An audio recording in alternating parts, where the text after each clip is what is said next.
Bismillahirrahmanirrahim. Assalamualaikum warahmatullahi wabarakatuh.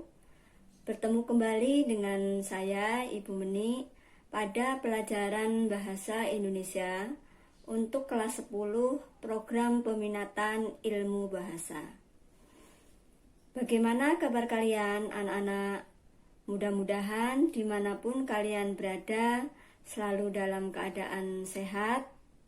Alhamdulillah, ibu dan keluarga juga dalam keadaan sehat walafiat, tidak kurang suatu apapun. Anak-anak sekalian, pada pertemuan kali ini, pembahasan tentang pengenalan unsur bahasa, morfem, kata, frasa, klausa, dan kalimat. Pada pertemuan yang lalu sudah dijelaskan tentang kata dan frasa, baik pengertian maupun kategori kata dan jenis frasa. Tentunya kalian masih ingat ya yang dimaksud dengan kata. Mudah-mudahan kalian masih ingat. Baiklah, apa itu kata? Kata adalah satuan bahasa yang terkecil yang sudah memiliki arti. Kata merupakan unsur bahasa yang sudah bebas, bisa berdiri sendiri, dan sudah memiliki makna atau arti, baik arti leksikal maupun arti gramatikal. Contohnya, Ibu memegang apa ini?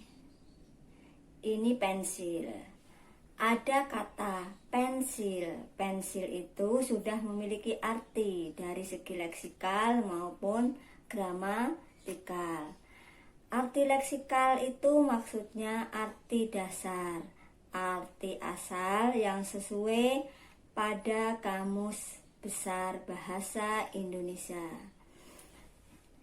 Demikian tadi yang dimaksud dengan pensil. Pensil itu satuan bahasa yang terkecil tapi sudah bebas dan sudah memiliki arti segi leksikal maupun gramatikal. Berikutnya tentang frasa. Minggu yang lalu juga sudah dijelaskan tentang frasa. Masih ingat tidak frasa? Baiklah. Frasa itu merupakan satuan bahasa yang terdiri atas dua kata atau lebih, maupun disebut juga dengan kelompok kata yang terdiri atas satu fungsi dan tidak melebihi satu batas fungsi. Maksudnya, kelompok kata yang terdiri atas dua maupun lebih itu hanya terdiri atas satu fungsi. Contohnya, pensil gambar, pensil warna, itu terdiri berapa unsur? Dua unsur, pensil warna, pensil gambar. Unsur inti pensil, unsur pendamping ataupun pelengkap adalah warna maupun gambar. Dan pada kalimat itu hanya terdiri atas satu fungsi. Misalnya tadi ada kalimat Ibu sedang memegang pensil warna.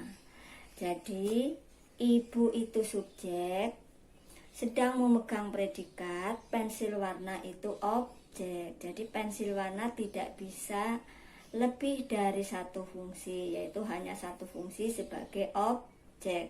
Kebetulan pada kalimat tadi. Demikian tadi anak-anak tentang frasa dan kata. Selanjutnya Ibu sampaikan tentang morfem. Sudah pernah mendengar istilah morfem?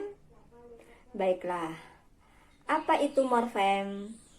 Morfem itu salah satu unsur bahasa.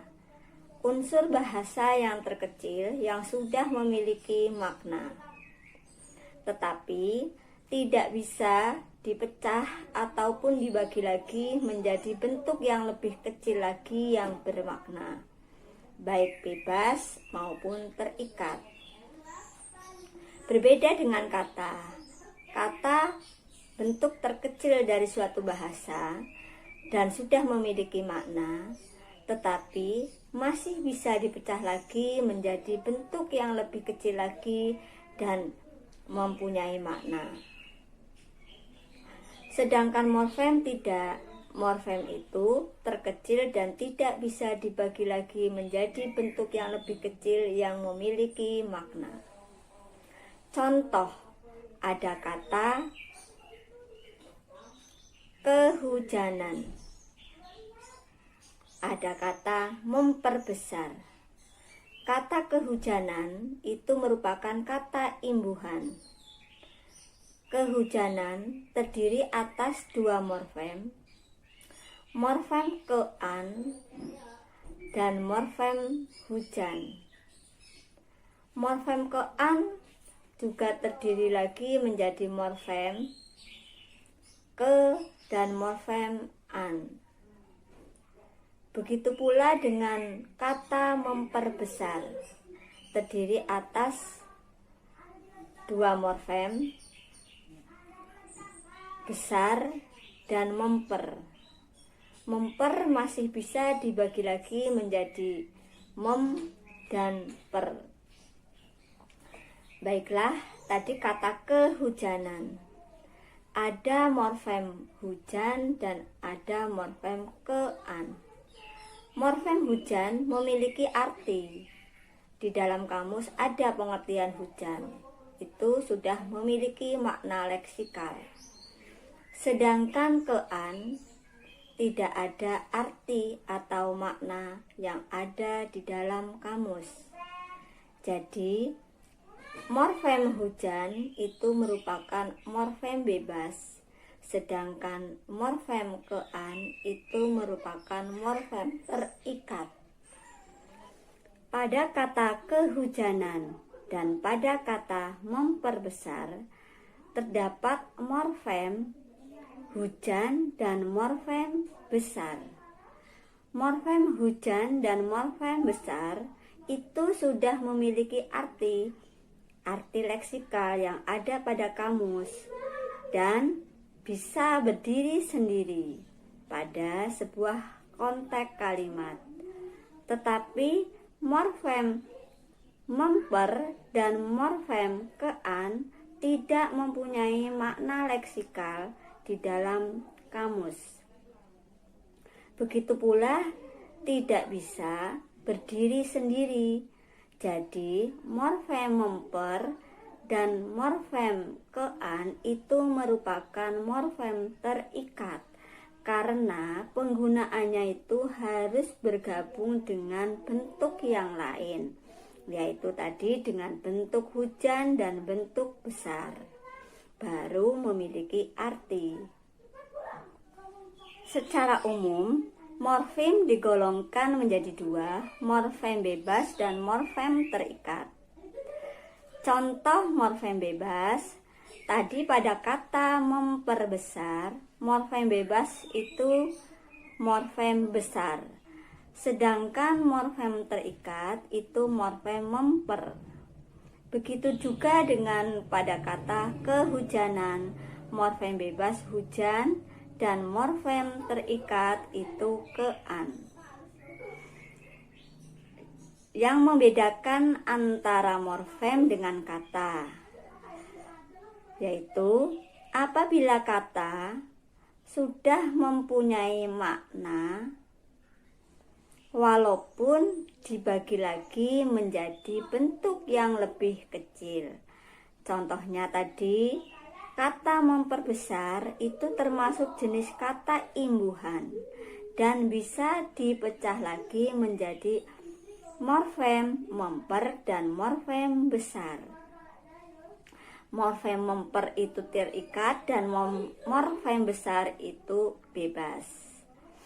Tetapi jika morfem bentuk bahasa terkecil mempunyai makna, tetapi sudah tidak bisa dibagi lagi menjadi bentuk yang lebih kecil yang bermakna, baik terikat maupun bebas. Contohnya, ada morfem besar, tidak bisa dibagi lagi menjadi morfem ber dan morfem sar. Bisa dibagi menjadi suku kata be dan sar, tetapi itu bukan merupakan morfem dan itu bentuknya tidak memiliki arti. Tidak ada arti be dan arti sar. Begitu juga dengan memper, tidak bisa dibagi lagi menjadi bentuk yang lebih kecil yang bermakna. Misalnya, apa artinya? Tidak bisa. Per juga tidak mempunyai arti.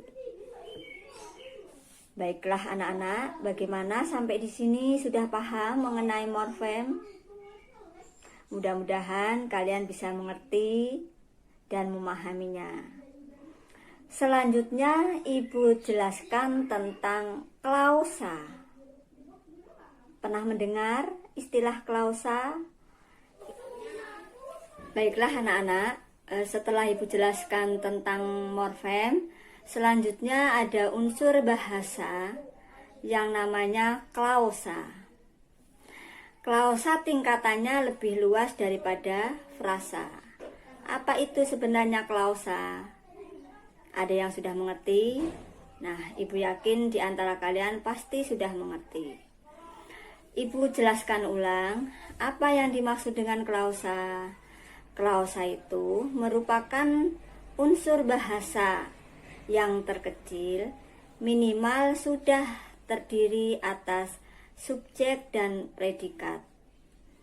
Kecuali itu, klausa juga mempunyai informasi yang sudah lengkap atau cukup sempurna. Jadi apa bedanya antara klausa dengan kalimat? Klausa bisa juga disebut dengan kalimat tunggal. Kalimat yang hanya terdiri dari satu predikat. Bedanya dengan kalimat, apabila klausa itu pembahasannya masih bagian dari kalimat. Perbedaan fisik dari klausa dengan kalimat adalah apabila kita membuat kalimat, menulis kalimat, di awal kalimat itu harus menggunakan huruf kapital dan diakhiri dengan tanda baca. Bisa tanda titik, tanda seru, dan tanda tanya. Tetapi jika klausa, tidak harus menggunakan huruf kapital di awal klausa tersebut dan diakhiri juga tidak dengan tanda baca. Jadi tidak ada tanda baca apapun, boleh menggunakan tanda baca koma. Karena apa? Klausa itu merupakan bagian dari di awal klausa tidak harus menggunakan huruf kapital, tidak harus. Jadi ada kalanya boleh menggunakan huruf kapital jika memang kata tersebut merujuk pada nama manusia, merujuk pada nama tempat, nama kota, negara, dan sebagainya.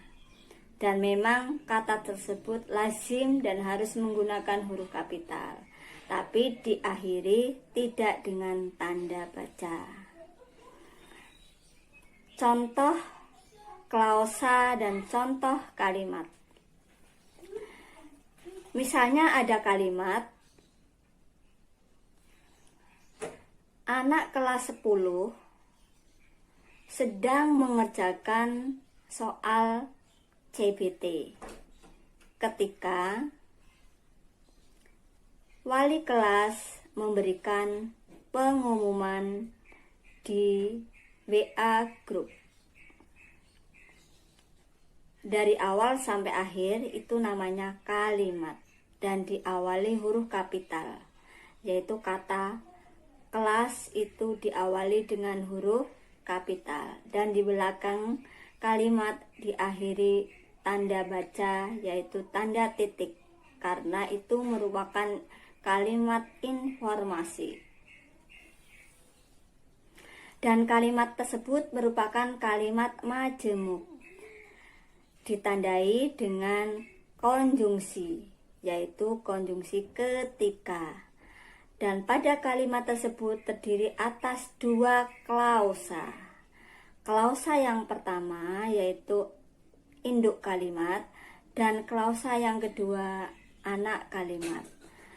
Induk kalimat atau klausa yang pertama yaitu siswa kelas 10 sedang mengerjakan soal CBT. Itu klausa yang pertama atau merupakan induk kalimat. Dan jika ditulis kata kelas, huruf awalnya tidak menggunakan huruf kapital. Dan klausa yang kedua yaitu ketika wali kelas memberikan pengumuman di WA grup.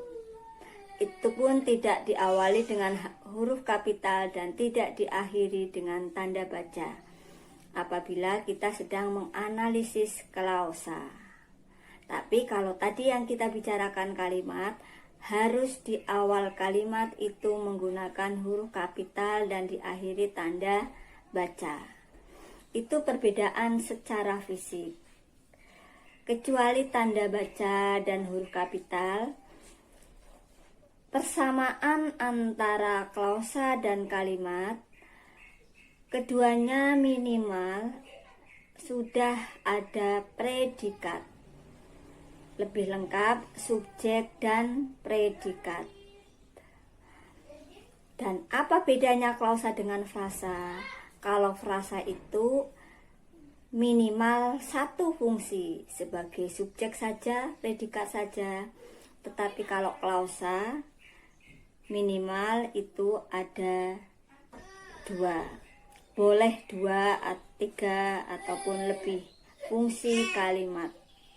Contoh klausa dan kalimat yang kedua,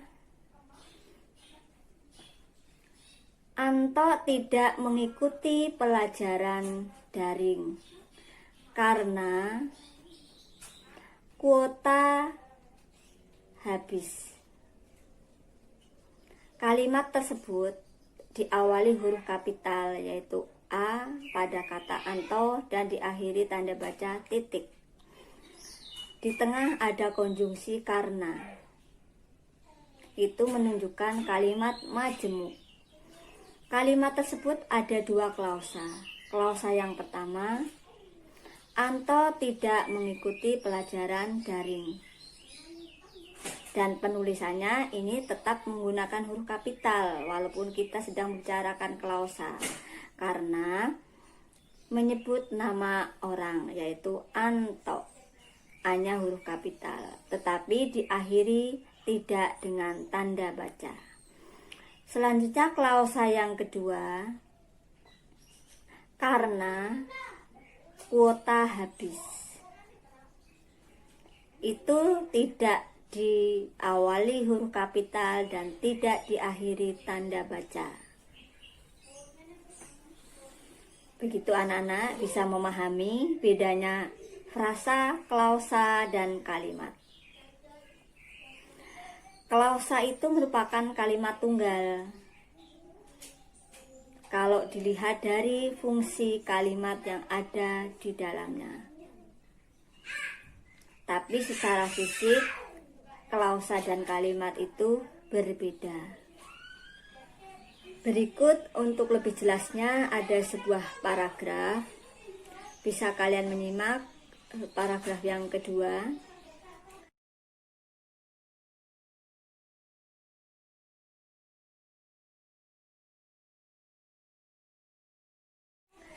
Jajaran ratusan pohon cemara di tepi pantai itu menambah keindahan kawasan sepanjang sekitar 7 km di kota Bengkulu ini.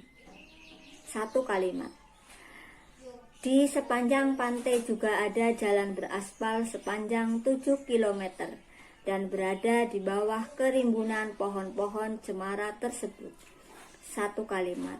Jadi paragraf itu ada dua kalimat. Adakah frasa dan klausa? Pasti ada. Frasa yang pertama, jajaran ratusan pohon cemara. Itu merupakan frasa yang menduduki fungsi sebagai subjek.